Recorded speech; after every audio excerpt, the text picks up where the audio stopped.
Hello, everyone. Hello, everyone. My name is Vinay Kanetkar. I'm director of Circle. On behalf of Circle, I want to welcome Anju Phillips. Anju is currently PhD candidate at Gordon S. Lang School of Business and Economics at University of Guelph. Her research is about organizational behavior and leadership. Specifically, she is interested in the work-life balance, social network, racialized employees. She has over a decade of academic and industrial experience. She's currently working at University of Waterloo in Arts and Business Program and Department of Psychology. Welcome, Anju.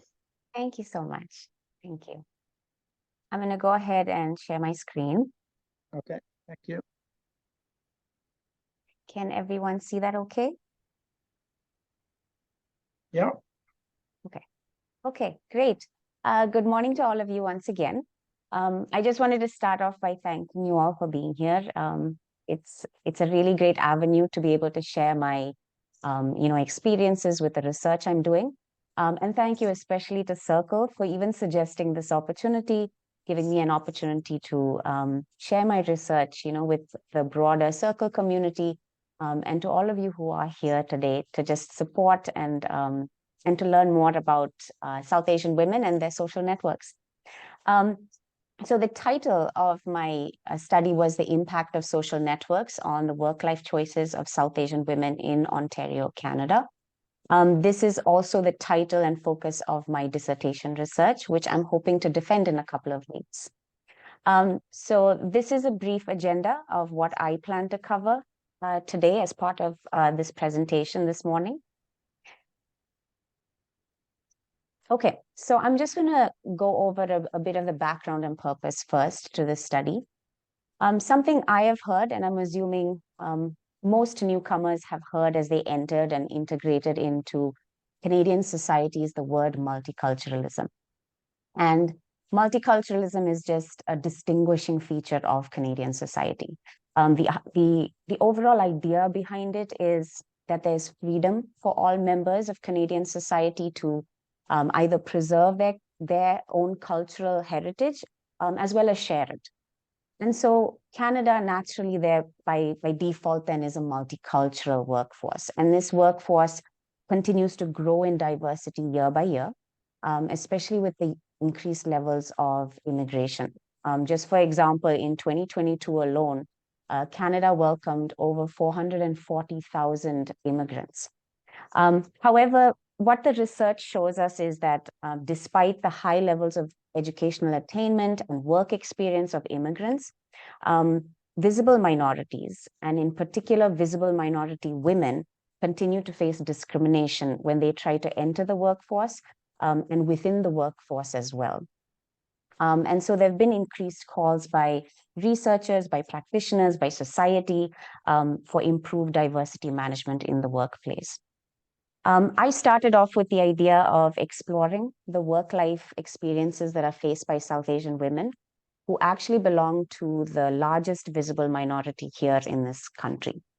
And as a woman of South Asian ancestry, I have a personal interest in investigating their experiences. My own parents were expatriate workers, and I am also a first-generation immigrant to this country.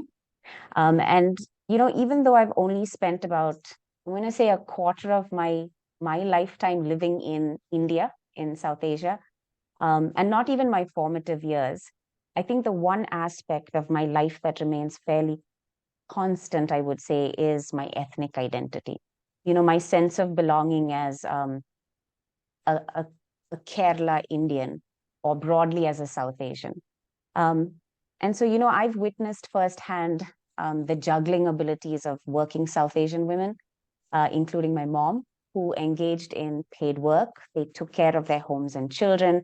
They contributed to their communities through voluntary activities. And so what we see in scholarly research is that, especially about culture, is that South Asians are known to exhibit high collectivism. And so this just means that they display higher levels of interdependence within members of the community. So one way to understand the work and life experiences of these South Asian women is to actually examine the social information they receive, who they're receiving it from, and how that social information actually will influence choices about work and life. And this can, so basically what I did was I ended up looking at social network analysis to consider the multiple connections and relationships, which, they often provide and enhance opportunities, but sometimes can pressurize to conform. They can also restrict opportunities for individuals.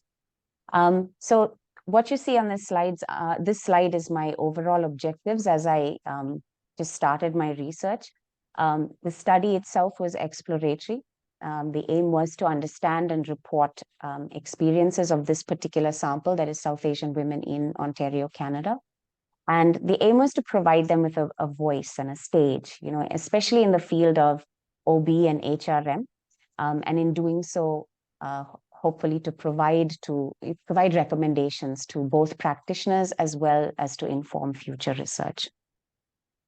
And so I'm going to provide I'm going to highlight some of my literature review, especially as it pertains to the research questions. And so to start off with, I'm going to define who I'm referring to as South Asian women in Canada. So the South Asian Association for Regional Cooperation, that's SARC, they define South Asians as those who have origins or ancestry in one or more of these 8 countries. And so the term South Asian itself is used to homogenize this group of people. And to an extent, there are many shared attributes. But I do want to make it clear that there is a great deal of heterogeneity between the members of this group as well. And this could be differences in languages spoken. It could be the food, it could be dressing, it could be religions. And so this particular study requires that ethnic identity be taken into consideration. So just to define what ethnic identity is, it is broadly defined as that commitment and sense of belonging that that individuals have when they have membership in an ethnic group. And so just a few important stats that might set the stage to understanding South Asian women's experiences here in Canada. Participation rate for South Asian women is much lower than the general population of women. It's also interesting to note that the participation rate for immigrant South Asian women is usually lower than Canadian-born South Asian women. And so this is something that has been consistently shown in the past 3, the data that was collected in the past 3 census. And so a similar trend is noted with unemployment. We see that the unemployment rate is higher for immigrant South Asian women compared to their Canadian-born counterparts, as well as other women in the general population of women. And something to note as well is that during the COVID-19 pandemic, out of the visible minorities, South Asian unemployment rates was actually the highest. We also see that compared to 30% of the rest of the population of women who are university educated, South Asian women have a much higher percentage, with 47% having a university degree or higher.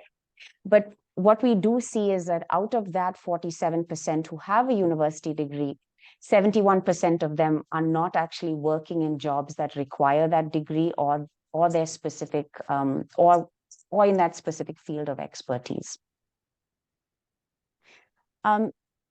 There is a lot of discrimination in hiring and within the workplace, and there are many experiences that I could talk about when we try to give you a better idea of South Asians. But I am going to focus on just a few of them, the things that were most important to the research.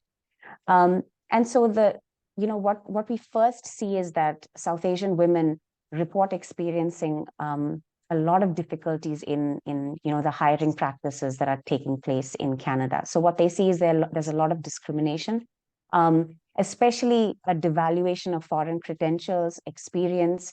There are a lot of perceptions and stereotypes about immigrants, as you see on this slide, as well as discriminations based on religious background. And so there are also assumptions about cultural traits and a lack of mentorship opportunities, once South Asian women actually enter the workforce. And so, as I mentioned before, a collective worldview is a core cultural pattern among South Asians. And so what we see is that they do what they need to do to actually protect and preserve that heritage that they have, even as they live in Canada. And they continue to give a great value, a great importance to family, as well as their social networks. Normative gender roles in a common South Asian home would state that women would be in a more domestic role, taking care of all of her roles in the family and with childcare as well. And men are seen as the breadwinners. In addition to that, religion and spirituality are also seen as a key to making choices about work and life. And then a very important thing is acculturative stresses. And so this idea that, when people move to a new country, just immigration, it brings great acculturative stress. The fact that you are trying to adapt to a new way of life, a new culture. And so this adds a lot of stress. The research shows us that there's a great added stress to South Asian women as they participate in the labor force. And so many South Asian women have been seen to manage this by adopting something known as the dualistic or hybrid view. And this is where they tend to, they adopt a liberal or an individualistic view or way of acting when they are in the workplace, but they maintain their traditional views when it comes to the realm of family and home and networks. And so we see that, this is a key point when it comes to the research itself that I've done. Work-life balance is key to this research. What you see is that work-life balance does have, positive outcomes for both individuals and organizations. And this is because it increases well-being. It's known to increase well-being. It's known to show an increase in performance, job satisfaction. There's also a reduction in turnover for those who report high work-life balance. But what you see with the work-life balance literatures is that unfortunately there have been multiple definitions that spanned decades, and investigations, surrounding work-life balance over the past few decades show us many different types of antecedents and outcomes and different viewpoints of what work-life balance could be based on the individual and based on the organization. But what I did was I focused on Calieth and Bro's definition for application within this study. And this is because they consider that balance could mean something different to each person. And in any possible way that would promote growth and satisfaction to that person. And this is particularly important for South Asian women who, they already face the burden of trying to effectively manage multiple roles. What we see in the work-life balance literature also is that, there continues to be very few studies about racialized groups. And if there are studies about racialized groups, they kind of club them into one and talk about them exactly as that, racialized groups. And what we do see is that their experiences and their outcomes are not the same. So you can't assume that for racialized groups as well. So despite that, there was a study that was conducted, a national study by Pink Attitude and Cultural IQ, that showed that 50% of South Asian women, compared to all other women, had a tendency or wanted to quit work, especially post-COVID. And so this actually shows us that one-size-fits-all strategy for policies is not going to work with a diverse workforce. And so this brought me to my first research question, and that was, what does work-life balance mean to South Asian women living in Canada? As I mentioned, you do see a great emphasis on the collective when you think about South Asians. And so their formal and informal networks usually can serve to positively or negatively impact choices as well as outcomes. So what we see in social network analysis is that when we talk about a social network, this comprises of a group of entities. So this could be at the individual level, it could be departments, it could be organizational level, and they're called actors or nodes. And they are linked to each other by what we call ties. And these ties are usually things like a family tie or a work tie. Network analysis in general is used as a means of understanding the causes and the outcomes of, the patterns in these groups and, or relationships. And so there are two approaches to social network analysis, and one is the complete network analysis and the personal or ego network analysis. I use the personal or ego network analysis for application within this study. The personal network analysis explores the diversity of ties that each individual has in the sample that you have. And so in going forward, you might hear the terms ego and alters. And so when I'm speaking about my participants, I may refer to them as egos. And when I talk to the members of each of their networks, I will refer to them as alters. And so this brings me to my second research question, and that was basically what types of alters within the South Asian women's personal networks were seen to most influence work-life choices. Another important consideration is that South Asian women might have different types of networks, just depending on when they came to Canada, how long they've been here, and whether they are, immigrant South Asian women versus Canadian-born South Asian women. And so this brought me to my third research question, which asks, what are the generational differences, if any, between network formations of first-generation South Asian women and second-generation South Asian women? Additionally, I also asked in research question 4, how those specific networks would help or hinder work-life choices. One use of the personal network analysis is to understand the degree of autocorrelation, and that's also known as homophily. This is basically the tendency of individuals to maintain ties with others who they most identify with, so those who they think they are most similar to in terms of attributes. And you've probably heard this phrase before, birds of a feather flock together.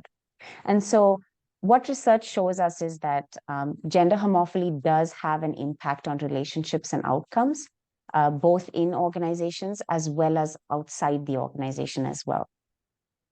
And so this brought me to my final research question, which was, how does gender homophily in personal networks of South Asian women influence their work-life choices and outcomes? And so I'm just giving you a snapshot of the 5 research questions that I asked.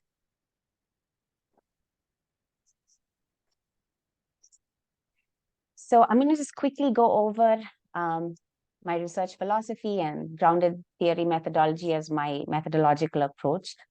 I used a pragmatic philosophical approach in my research. So my aim was to look at this group of people and say what practical consequence there was to the rich insights that they provided to me.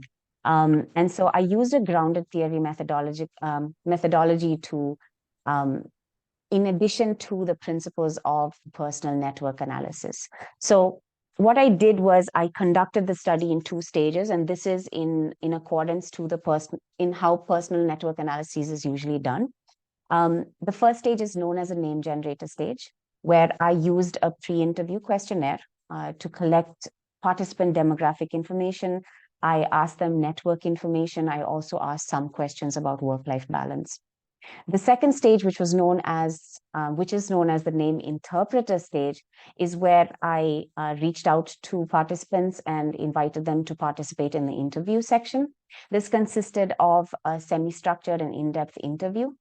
In accordance with grounded theory methodology, a data collection and analysis was occurring in an iterative and concurrent manner to identify essential concepts and ideas. And so I do want to say that these concepts obtained were grounded in the experiences of the specific sample of South Asian women I interviewed. And what they aim to do is address the fundamental question of how network impacts these how their networks are going to impact them as South Asian women, and how they specifically impact all those choices that surround their work and life. It was necessary to exercise great reflexivity throughout the research process because of my positionality as both a South Asian woman who might share some narrated experiences, as well as a researcher. And so to do this, I constantly evaluated how my experiences would influence the study. I used self-reflection. I made notes after each interview. I engaged in memo writing throughout the research process. And so we move on finally to the findings of this study.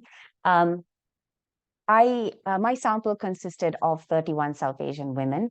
Most of the sample belonged to the age group of 25 to 44. The most common place of origin or ancestry was India, and this is reflective of the general skew when you look at the populations of each of these countries in Canada. There were 19 first-generation immigrants, and I think it is important to understand who I'm referring to when I say first generation.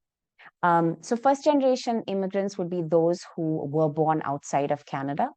8 were 1.5 generation, and so these are individuals who, according to the government of Canada, are individuals who arrived in Canada before the age of 15. And then we have 4 second-generation participants, and these will be Canadian born. And usually when we say Canadian born, we're still operating under the premise that at least one of their parents was born or has ancestry in one of the South Asian countries. A few participants did choose not to answer the question about income, but out of the rest of the participants, most fell in the range of 50 to 99,000. 15 of the 31 participants said they were married, and 13 of them said, and this is not married, but 13 of the 31 participants said that they had children versus 18 of them. And so just to start off with, I'm going to talk about my findings as they relate to the research questions. And so you will see a lot of overlap, but as it pertains to the research questions. And so the first research question was about the meaning of work-life balance to South Asian women. And so there were 5 main themes that emerged. What I saw many of the women speak about or acknowledge was that they had many role-related demands and constraints placed on them just as a way of life. The participants understood culturally that South Asian women played a very important role as primary caretakers, excuse me, of their household activities. Many of these women did not necessarily view this as oppressive, but instead as just a lot to do, right? For some of them, there was a sense of pride in cultural norms.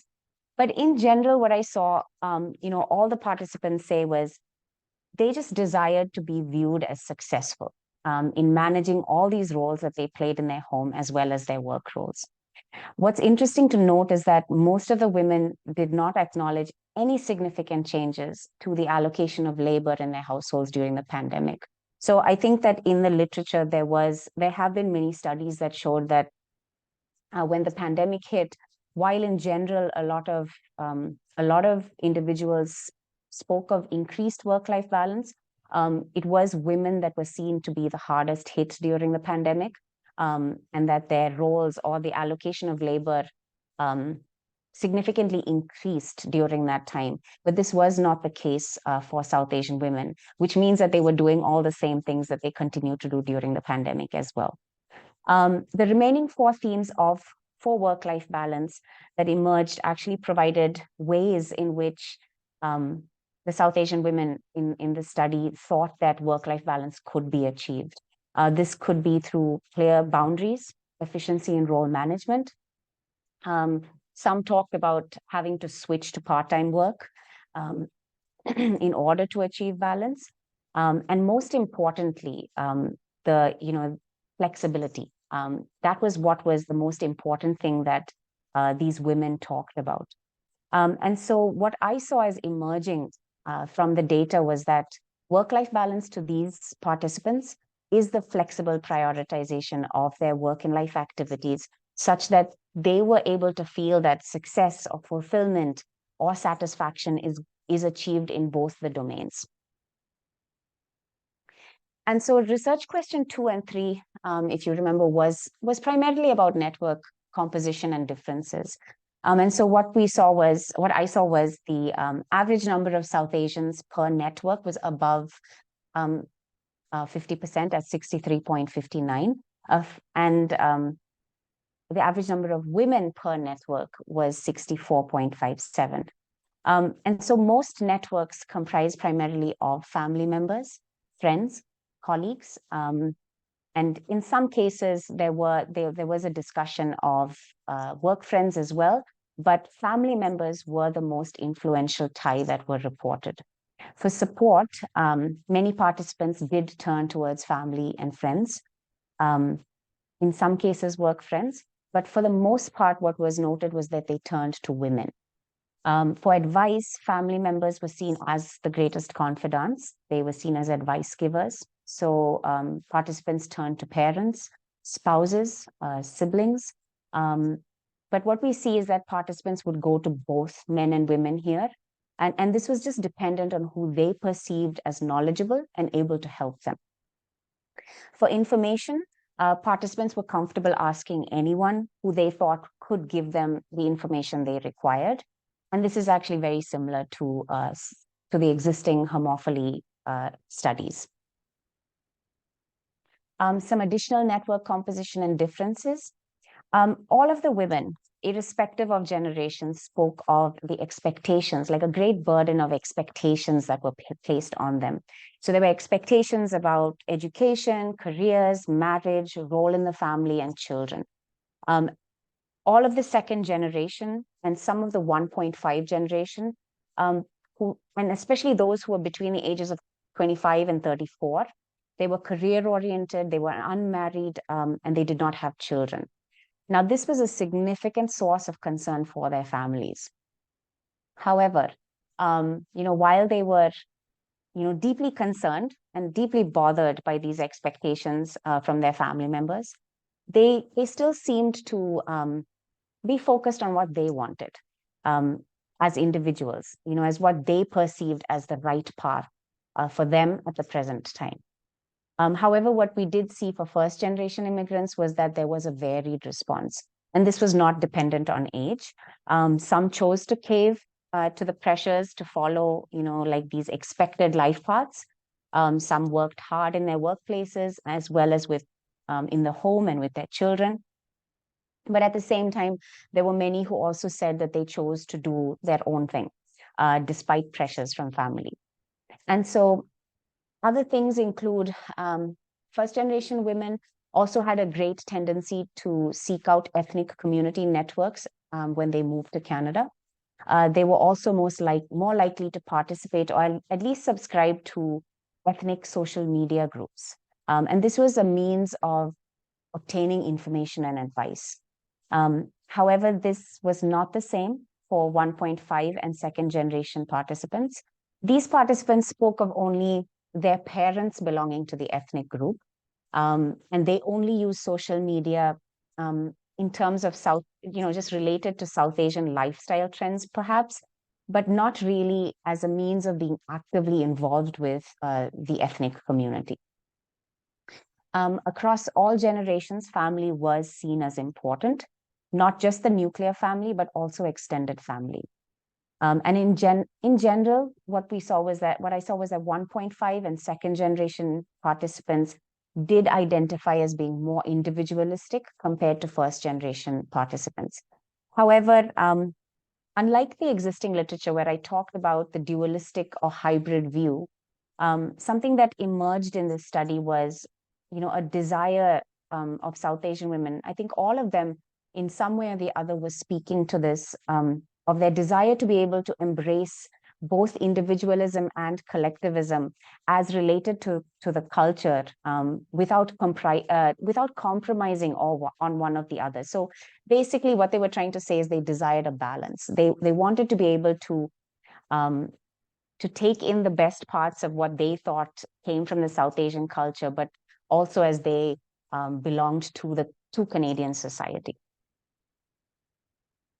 And so what I did was take a deep dive, especially research question for, it does involve a deep dive into network impacts. And so family members, close and extended, as well as members of the ethnic community, were seen as placing great expectations, as I said in the previous slide, on all of the participants. All of the participants spoke about this. And this was often as a way to preserve cultural norms. All of the women spoke of educational and career expectations as a means to financial security, financial independence, as well as prestige here in Canada. And so the existing literature often talks about education in relation to suitable marriage prospects. But while marriage, family, and children were of utmost priority, in Canada, being a homemaker was not also considered a viable option. So where possible, there was an expectation to work. Additionally, participants spoke of specific immigrant challenges. For many, the process of resettlement was tiring, it was stressful. For many of, especially the first generation immigrants, they left behind jobs, they left behind their homes, they left behind rich social networks in their countries of origin, which formed a crucial source of support. And so lack of Canadian experience also meant that there were many restrictions to the workplace, and especially in their own fields of expertise. And this meant that, participants and family members had to either initially resort to survival jobs, or they had to go back to school for recredentialing purposes. Another thing was the nature of work. So for some women, the nature of their work, for example, if they were working in fields of engineering, in IT, in nursing, they required a great time investment. And additionally, these participants also spoke of a very aggressive post-COVID work culture. So they all spoke of, the idea that they felt that they always needed to work much harder and also be better than other women in the workplace, and even men in the workplace to be recognized, was something that stood out in their discussion of work. Some participants spoke of subtle discrimination. They perceived that sometimes their ideas, their input did not matter as much as other colleagues' ideas in the workplace. And this was specifically when they compared themselves to other women in the workplace. What stood out, however, was same-race discrimination, where these South Asian women reported being discriminated against by other South Asians, especially South Asian supervisors, colleagues, as well as when they worked within organizations that were owned by South Asians. And history shows us that this is not really uncommon in South Asian countries. There is much discrimination based on factors such as religion, caste, skin color, socioeconomic status. And additionally, it did seem that in addition to that discrimination, it seemed also that there was a greater level of competitiveness that was seen amongst South Asian women, or between them. Many also spoke of what seemed like cookie cutter EDI initiatives that they felt really didn't apply to them or didn't take them into consideration. There were some key responses to these expectations and challenges that they faced. To cope with expectations and challenges, what I saw was that a few women resorted to more traditional strategies, such as choosing part-time work, or where only one partner in the house worked, while the other stayed at home. Many also desired the use of segmentation strategies, where they had very clear boundaries between work and life. But what most of the women did speak to was the fact that this was quite hard to manage. And so what happened was many of them resorted to overworking. They all seemed overworked. That was what I saw. For example, one participant said it's normal. It's like being a hamster on a wheel. And another older participant said, we just grew up knowing that we had to work harder than everyone else. The literature by Llewellyn and Osborne uses the phrase the superwoman syndrome. And this is associated with women who aspire to do it all. And when they do this, when they attempt to do it all, it often comes with harsh consequences to health and productivity. But what I was seeing in this literature was that these South Asian women, it was one up from that the superwoman syndrome. They felt they needed to do it all plus more. They felt the need to do everything excellently.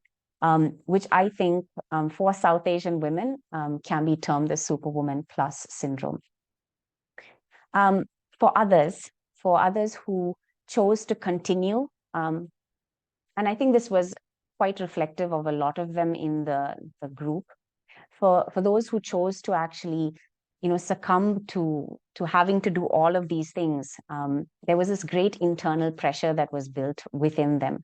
And so what it led to them doing was, they either felt like they didn't follow expectations of getting married at a certain time. They didn't have what was considered a good job. They didn't have children. This led to those constant feelings of failure, of hurt, of discouragement, self-doubt, and guilt. And while some women chose to have that internal pressure, to continue in that internal pressure, some engaged in avoidance behaviors, such as, they would just break away from their traditional groups. They would stay away from their ethnic communities. They would, in some cases, stay away from family, or they would maintain boundaries with them. And then finally, just to go over the findings for gender homophily, the data actually showed that participants did often associate with and were the most impacted by other women, specifically South Asian women. And so there was a clear sense of a light and a dark side to that influence. Much of the influence started within the family structure, and this is supported by existing literature. Participants talked about watching and learning what women in their families did. They felt most supported and sought the advice of these women. And in a few cases, they wanted to follow in their footsteps. And this was seen especially where they saw their mother's work outside the home, and they felt that, or they perceived that their mothers were managing their work outside and within the home successfully.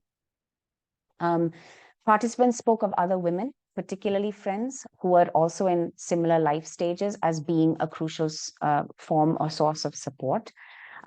They also specifically looked for role models or people to learn from. And this usually took place within the ethnic community. That's where they would primarily look for people who they could watch and learn when they were adults.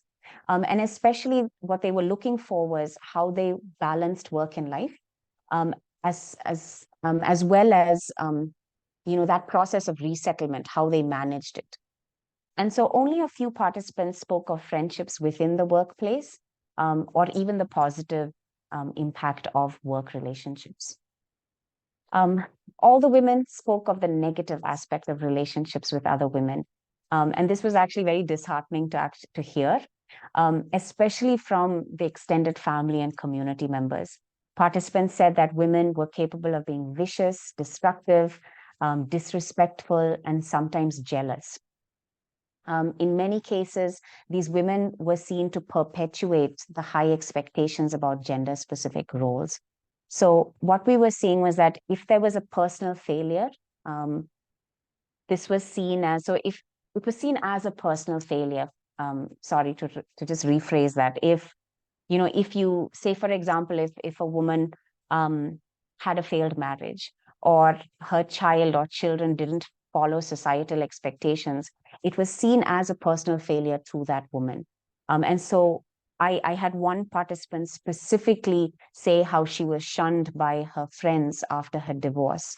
So she spoke of South Asian women as being gatekeepers of patriarchy.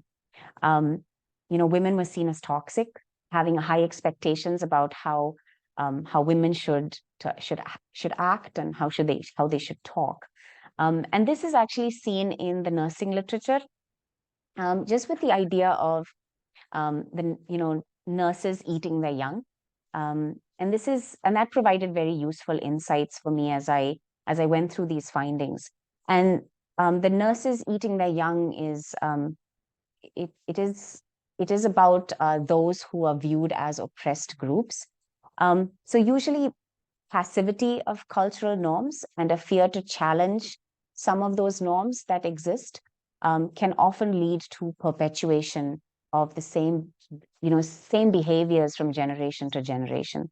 And why this is important is because for South Asian women, they are often seen as the torchbearers of cultural norms. So they are expected to pass on the culture to future generations. Additional question that I asked the participants was what they thought organizations could do to better support them. And the most commonly cited requirement was the available of remote and flexible working options. They talked about more effective training.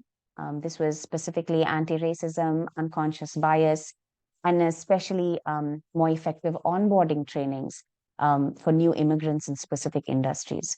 They also desired that organizations be clear about what they were expecting in recruitment.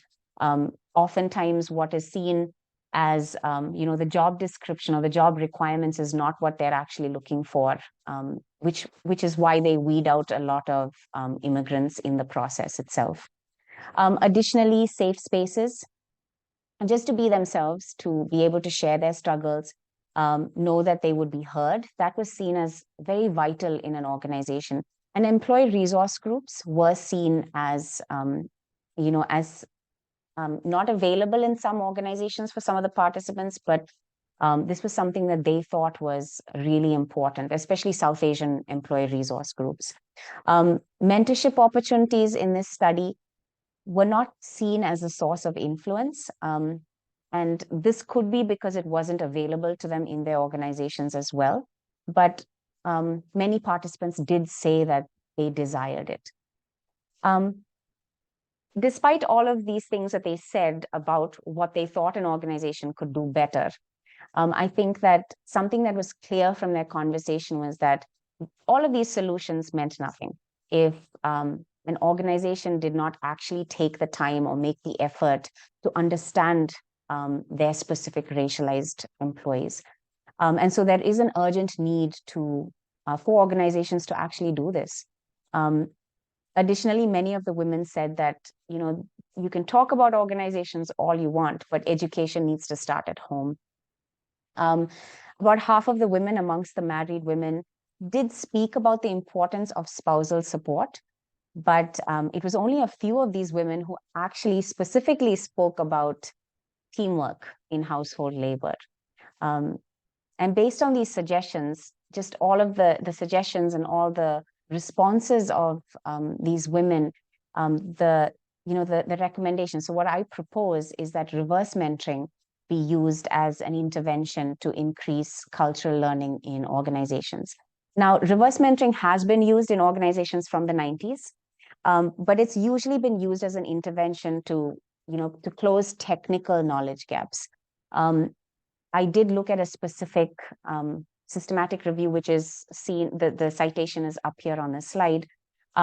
That did show me, this was last year, that did show that there were that there has been an entrance into EDI, but there have been very limited uses of it so far.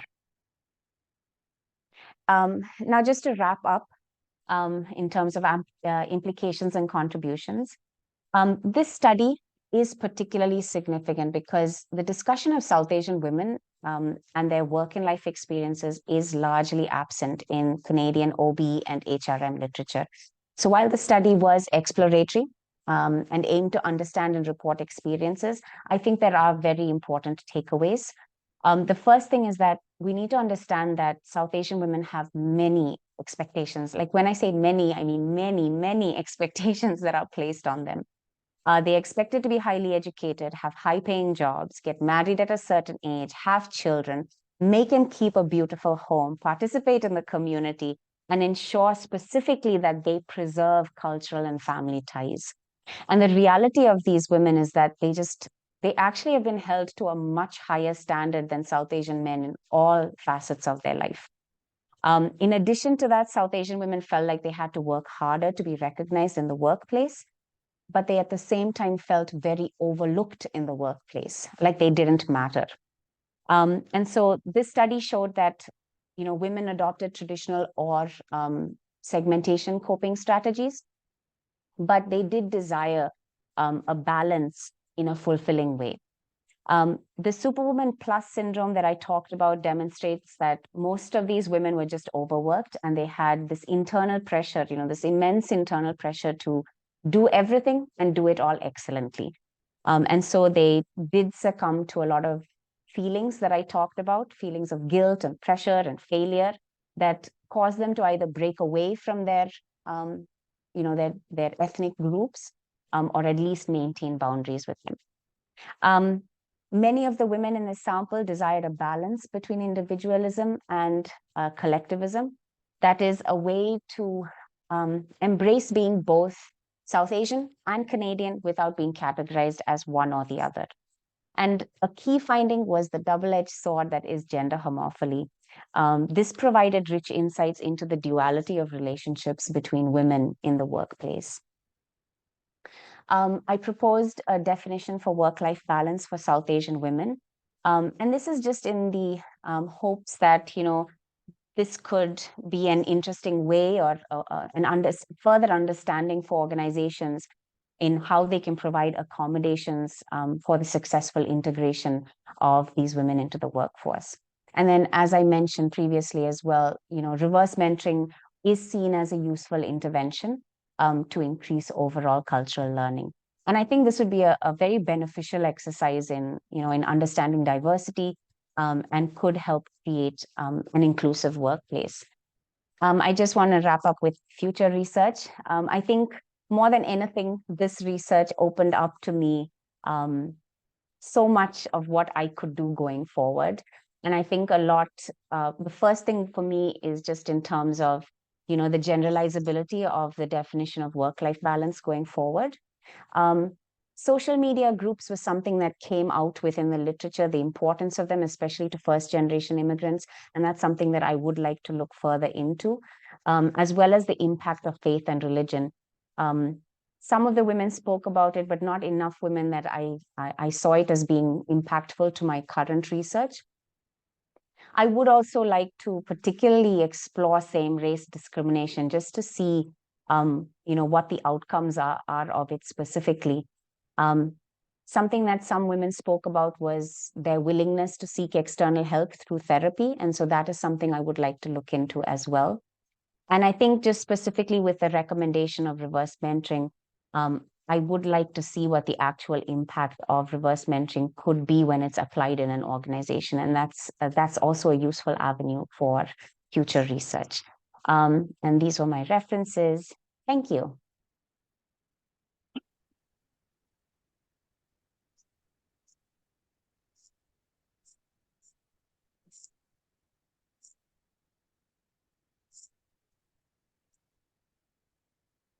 You might want to stop sharing. Okay, wonderful. Great. Thank you so much. Questions, comments, audience? It was a wonderful presentation, Anju. I think there is a lot of takeaways from there, particularly how the stereotype works against individuals. I think that's really interesting takeaway for me. Thank you very much. Thank you. I hope people in the audience would ask some more questions. I have a question. Yes, Go ahead. Please. Thank you. Thanks, Anju. That was a really great presentation. I enjoyed it tremendously. I'm part of a team with people people in India. We received a Shastri grant for a study of Indian women's experiences during COVID as workers either in Canada or trying to get to Canada, going through the immigration process. And we're still in the process of analyzing the data. So your work is really fascinating, and I'm excited to read your thesis and anything else that you might have too. But I have at least a couple of questions that spring to mind, and one of them is around your strategy, your method strategy for getting to the question of discrimination, because that's one thing that's troubled me about our data, is that there's an unwillingness apparently to acknowledge the experience of discrimination. And I'm not convinced. I'm sure that it's there, but we couldn't get people to talk about it, and I was not doing the interviewing, right? It was people of Indian origin, or actually living in India, who were asking the questions in our interviews. So that was not the issue, but I'm just wondering how you got people talking about discrimination. Oh, thank you. That's actually a really interesting question, because it was something that, in general, I think played to my advantage sometimes and didn't sometimes. So I think firstly was the difference between people who are younger and who had lived in Canada for a much longer time. So for them, the ideas of discrimination, the discussion of discrimination is more vocal here. And so they had spent a lot of time hearing about it. In many ways, people have told them that they're probably a group that has been historically discriminated against. And so I felt that there was more of an openness to talk about it. With other women, and this was not dependent on age, like the actual openness to discuss discrimination.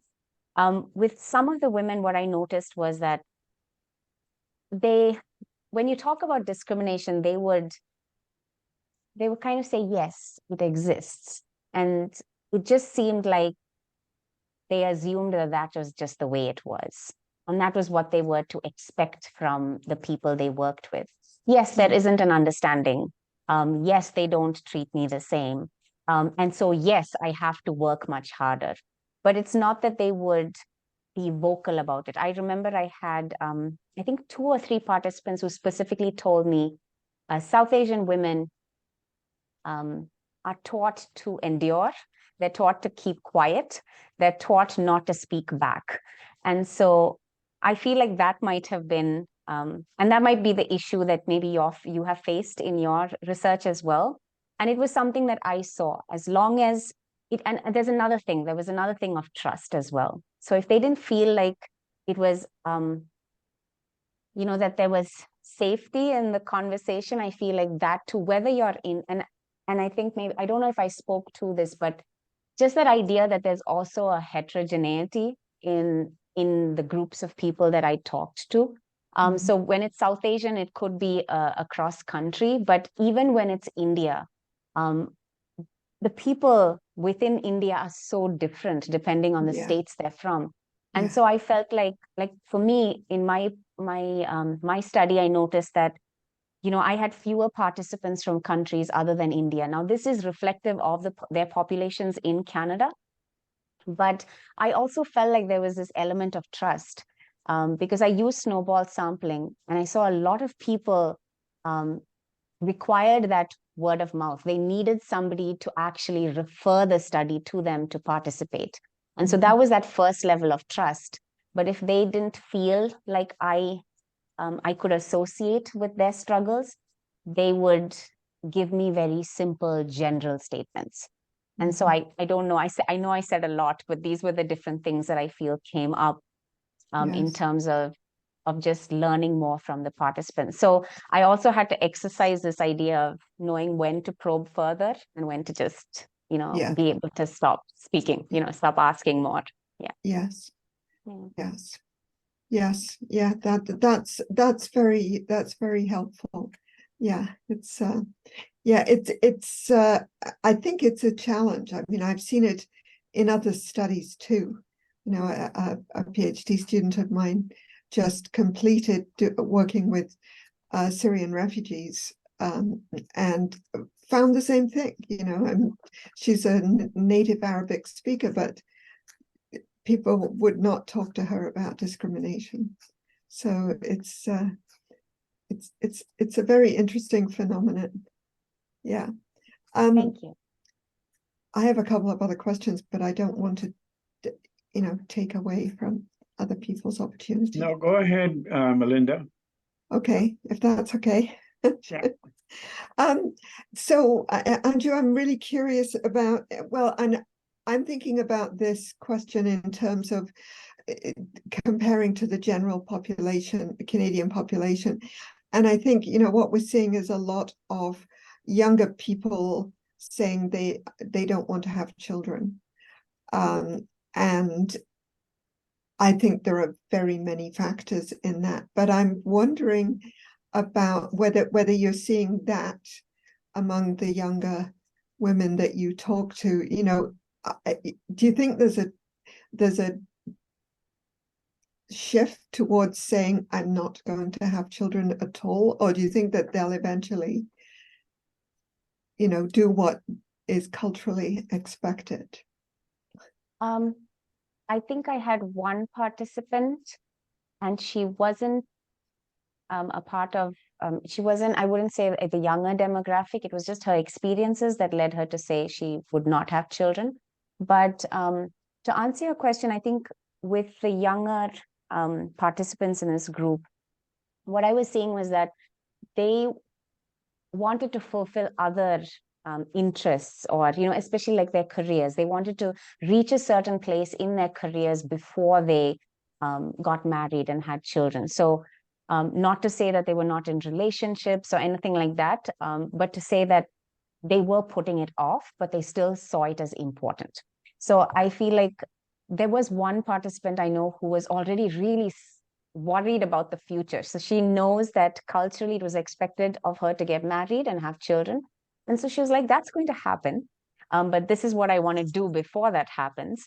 And I'm already stressed out about how I'm going to manage everything when that happens. So that's what I saw more of, that idea that, no, I still want to look at what I can do with my career, with my education, and then we'll think about this.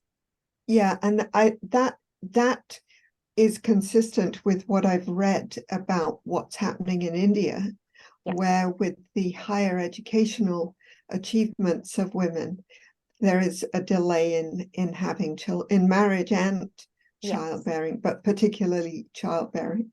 No, it's not happening at 2022. It's closer to 30, because women have education and they want to actually pursue it where they can. So that is consistent, and I think that works here, to an extent as well. And then there are other factors like I'll never be able to afford a house, which is across the board, right? It's not just immigrants who are facing that, and not to mention climate anxiety and all of those sorts of things that are very troubling. If I might add to that, I think a key difference also is that I think women, and I've heard a lot of maybe older women speaking to this. I think previously there was still this notion that even if you worked, you should have, you should get married at a certain age and you should have those children. Your biological clock is ticking. There was still that idea that, do what you want, but do it all together. And that's probably why we see this general mentality of them having to and wanting to do everything and do it well, because that was the expectation. And so now I feel like with younger generations, we're seeing a lot of individuals saying, well, no, I can wait a little longer. Mhm. Maybe I should do this first. This will be better for life, just in terms of being able to balance things. And so that is, it has its pros and cons, I guess, according to the community, but that's what we see as happening. And it'll be interesting to see, in 20 years or a little less, whether there is a shift, as those young women become potential grandmothers, are they going to be putting pressure on their kids, or are they going to support them in That's so true. Yeah. I think looking at these things longitudinally is going to be quite exciting. And Yes, you're at the yes. beginning of your career, so you can do that. Yes, thank you. Yes.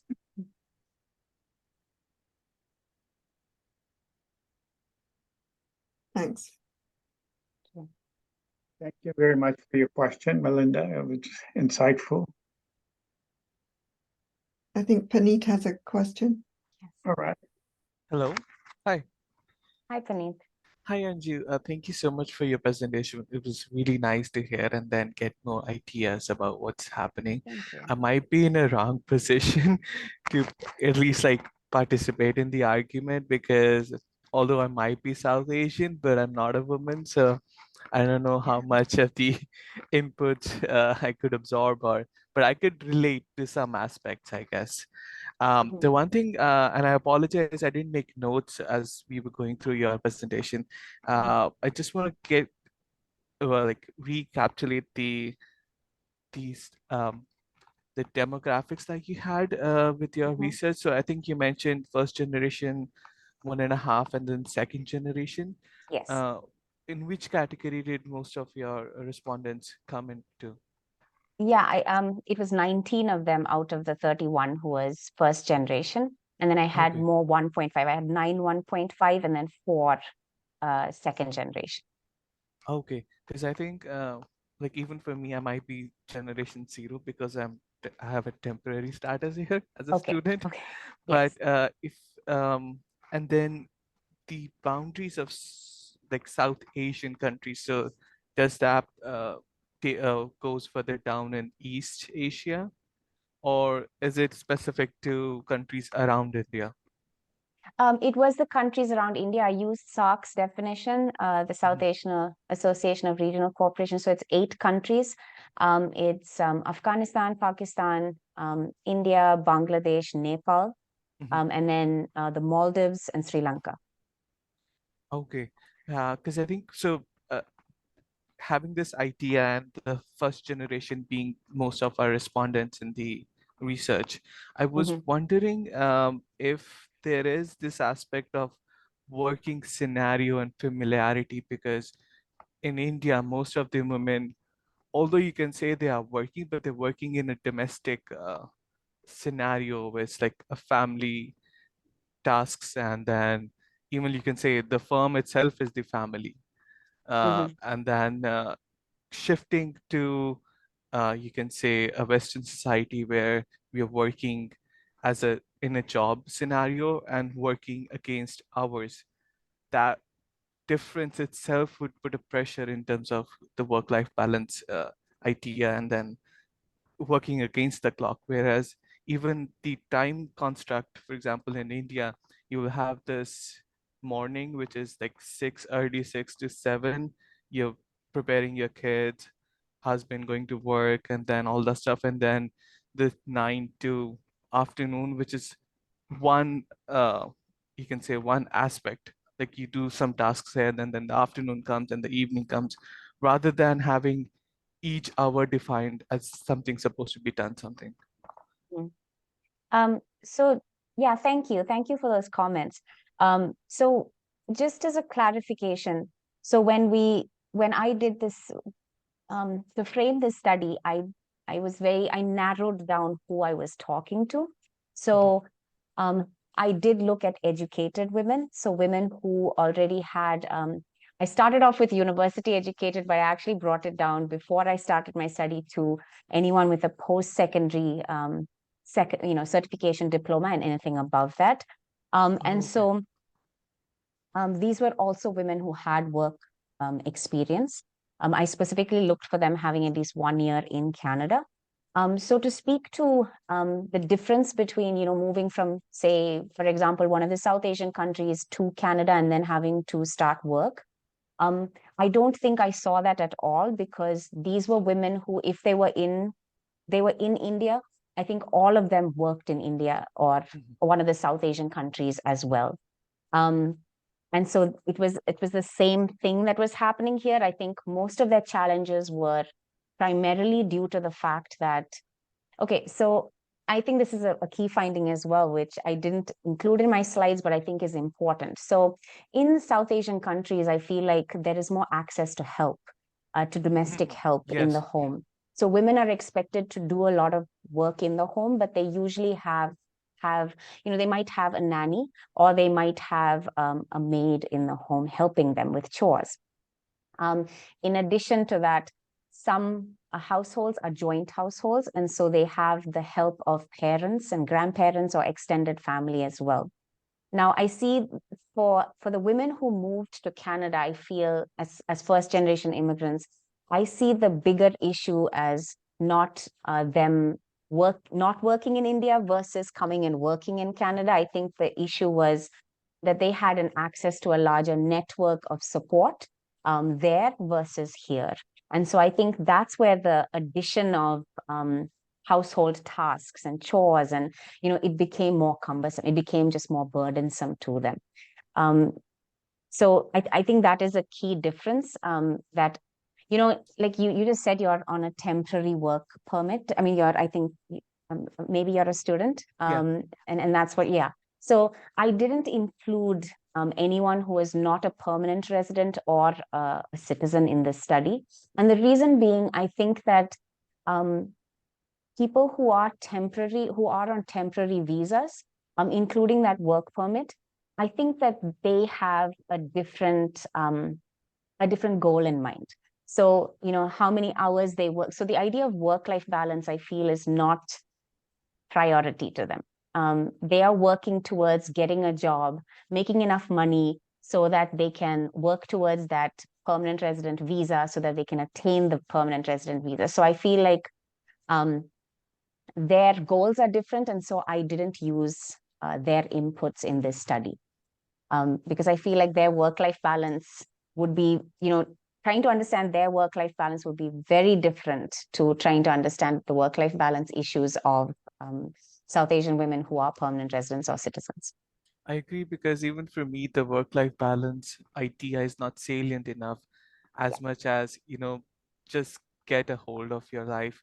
Early on, you can wear yourself out, and then once the age and the stability part comes in, then you sort of think about work-life balance. I Exactly. agree. Yeah. The other thing I wanted to ask, like, did any of your respondents share the aspect of having cultural training? And then by that I mean, for example, for my generation, we would watch a lot of American or like Western TV series that give us an idea like how the culture is, rather than just reading Shakespeare and then familiarizing ourselves with English.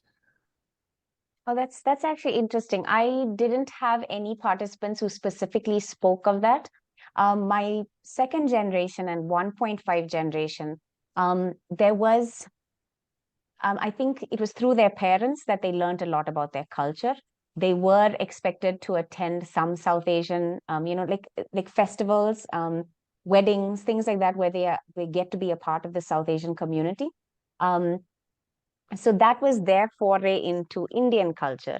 But when it came to first generation immigrants who moved here, I'm going to say, out of the population that the sample that I had, women from the ages of 25 to even the 54 category, I feel like there was already a great impact of globalization in their parts of the world.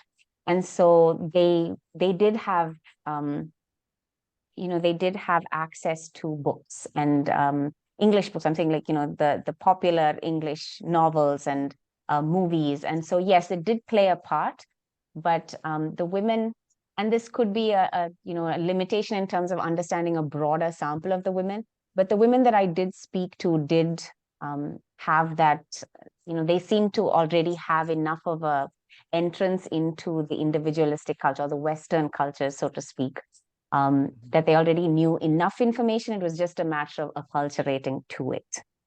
Does that answer your I question? see. Yes, yes. I think that's great.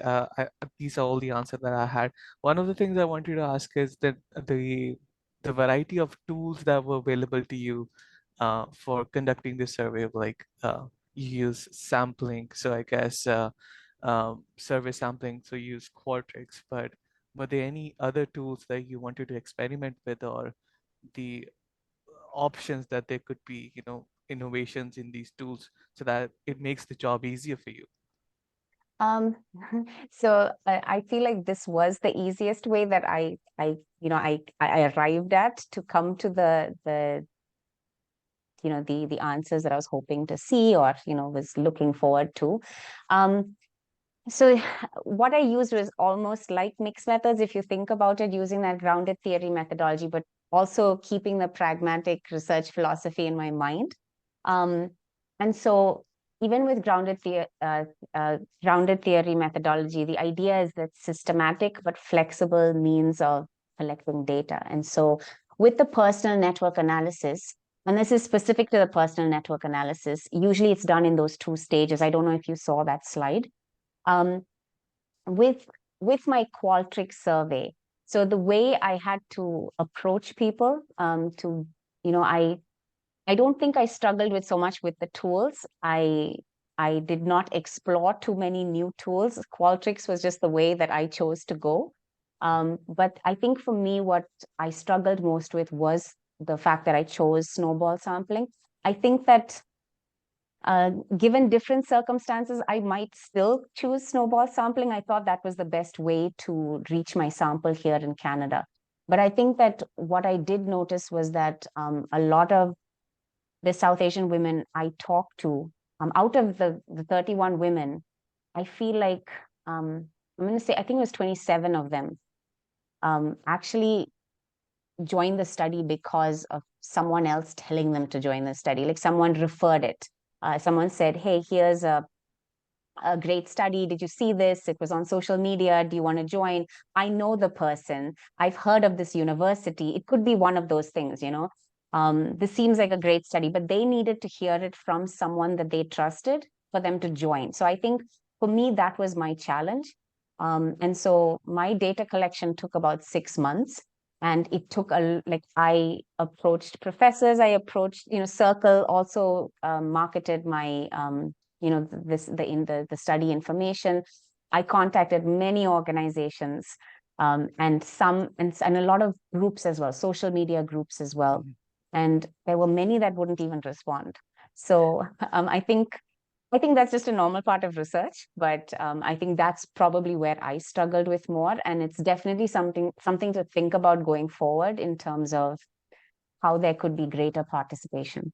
But tools-wise, I think I did stick with Qualtrics, and I didn't think of using any other format. I wanted to do a survey. I didn't want it to be written. I didn't want them to be forced to, knowing that there was going to be an interview was already a deterrent. They didn't want to give me that time. And so, a lot of people, and then you also have to think of my survey shouldn't be long enough. So the aim was get as much details about the networks, and then use that information for the interviews.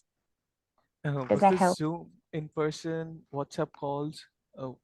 How did you do the interviews? Yeah, all of the studies were conducted using Teams or Zoom. Actually not all, I'm not going to say all. 30 out of 31 were conducted using Teams or Zoom. I experimented with one method, which was I had one participant who really wanted to participate in the study, but she was not available. She was a nurse. She was working part-time. She was in school as well, and she had 2 children. So putting aside the 30 to 60 minutes to be interviewed was hard for her. And so instead what we did was I sent her questions. She wrote about those questions, and she gave me answers to them. And she, there was like a dialogue, but it was via email and via written responses. Just to talk more about that, if that was a I think it's an idea worth exploring where people have time to put down their thoughts on paper. But I didn't explore it as something to continue with in my research as long as people were willing to speak to me. I think that's what gave me the richer insights. Thank you so much. I think that will be most of us.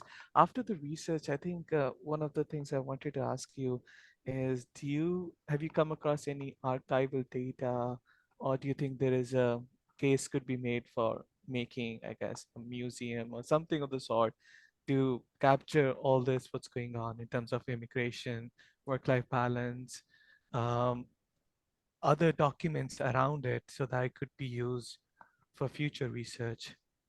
Yes, absolutely. I do think that I do have to say that there was a study, and I think I pointed this out in one of my slides, but there was actually a study that was done by they're known as Cultural IQ and then Pink Attitude. And Pink Attitude is, they do cater more to South Asian women, but this study was very useful. It covered all those points that you just talked about.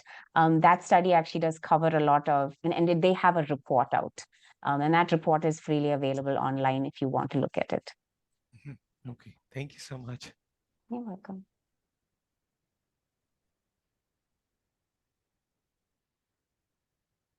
Anybody else has a question?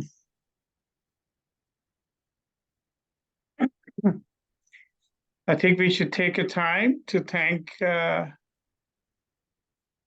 Anju for a wonderful presentation and Q&A. Anju, I hope you got as much as you expected out Yes, of thank you. Thank you so much. I really appreciated this. This is really Yeah. good. It was a good place to present my research. Yeah. Thank you very much. All the Thank you. best with the defense, Anju. Thank you so much. Thank you. Thanks. Bye. Bye-bye. Bye.